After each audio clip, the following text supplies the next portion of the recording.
Indian മഹാസമുദ്രത്തിൽ അമേരിക്കയ്ക്ക് എന്ത് കാര്യം എന്നുള്ളതാണ് കഴിഞ്ഞ ഏതാനും ദിവസങ്ങൾക്കിടയിൽ അന്താരാഷ്ട്ര മീഡിയകളൊക്കെ ചോദിക്കുന്നത്. പിന്നീടാണ് ഇറാനെ ആക്രമിക്കാൻ വേണ്ടി പുതിയ വഴി തേടുന്നതിനോടനുബന്ധിച്ച് അമേരിക്കയുടെയും ബ്രിട്ടന്റെയും കൈവശത്തിലുള്ള ഡിയാഗോ ഗാർസി എന്ന പവ്യപ്പൊറ്റ ദ്വീപിൽ ആയുധങ്ങളുടെ കൂമ്പാരങ്ങൾ ഉണ്ടാക്കാനുള്ള ശ്രമങ്ങൾ അമേരിക്ക നടത്തുന്നു എന്നുള്ളത്. ഈ ദ്വീപ് ചാഗോസ് ദ്വീപിന്റെ ഭാഗമായിട്ട്, ചാഗോസ് ദ്വീപ് സമൂഹത്തിന്റെ ഭാഗമായിട്ട് വരുന്നതാണ്.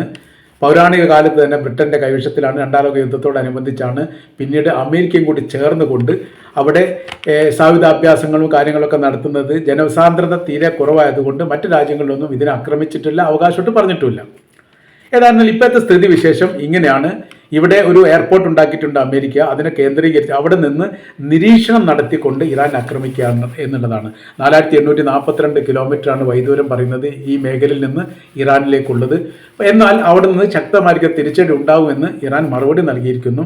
അവർ പറയുന്ന കാര്യം ഇങ്ങനെയാണ്: ബാലിസ്റ്റിക് മിസൈലും ചാവേർ ഡ്രോണും ഉപയോഗിച്ചുകൊണ്ട് ശക്തമായിരിക്കുന്ന തിരിച്ചടി ഡിയാഗോ ഗാർസി ദ്വീപിനെ ലക്ഷ്യമാക്കി തങ്ങളുടെ ഭാഗത്തുണ്ടാവും.